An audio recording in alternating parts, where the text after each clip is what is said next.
Hey there, I'm Nicole King. I'm the broker owner of 41 Realty Group in Billings, Montana, and this is Ian Ullman with Guaranteed Rate. Today we're going to talk about documents for buyers. In the last video we talked about documents for sellers.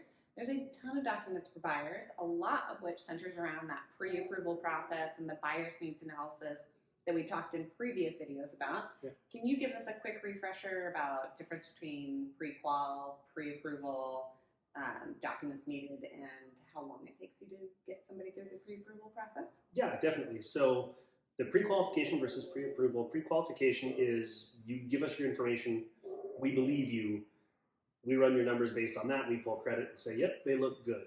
Okay. A pre-approval, we get the documents to prove the things you told us. So then we're getting, like we talked about last video, some probably pay stubs, W-2s, potentially tax returns, account statements, things to verify all those numbers. Okay. And then we run it through underwriting and they say, yep, everything checks the boxes. What you're saying is true. So that would be a pre-approval. Okay. Much better. Touched on, yes, much more solid, much more reliable, and just more peace of mind for all parties involved. Absolutely. Because then we don't have to worry about hiccups coming later in the game once you're actually under contract for a home. Yeah. The how long on that, typically when we get documents in, depending obviously self-employed and some of those things can take a little longer. Yeah. Typically within, 24 to 48 hours of having all the documents in and submitted for pre-approval, we hear a response from underwriting on that. So that's great. And then we can rock and roll. We can actually look at houses. Then you can confidently. That's true. Somebody could go look at a house, which is not my policy.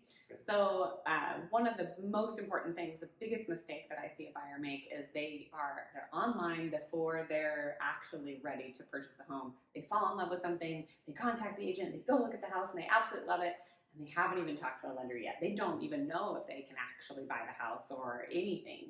So I always stress with my buyers, please meet with a lender before, you can be online looking at houses, but before you fall in love with something, before you physically step foot in that house, meet with the lender, make very sure that you understand how much money you're going to need to bring to the table, how much your mortgage payment's going to be, all those different factors, because the worst thing is to fall in love with a house and then realize you can't buy it, or to be really frustrated there's nothing in the price range you think that you need to be in, and then to find out, oh, we can actually go a little bit higher, and then there's houses available to you. So both sides of that can definitely happen. Yeah.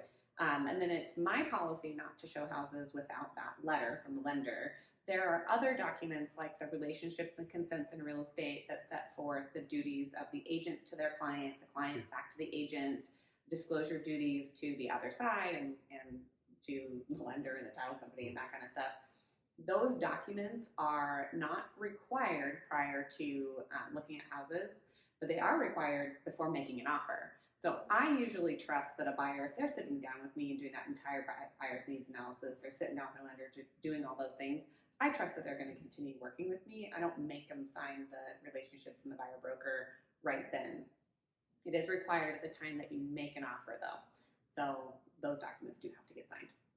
Yeah, definitely. Any other documentation excitement from your side of the world? From a buyer side? Yeah. Not really, no. Just that letter is just absolutely critical that we've got that letter. Definitely. Yeah. So in the upcoming video, we're going to talk about etiquette at showings and etiquette at open houses. So be prepared for that in the next video. We'll see you then.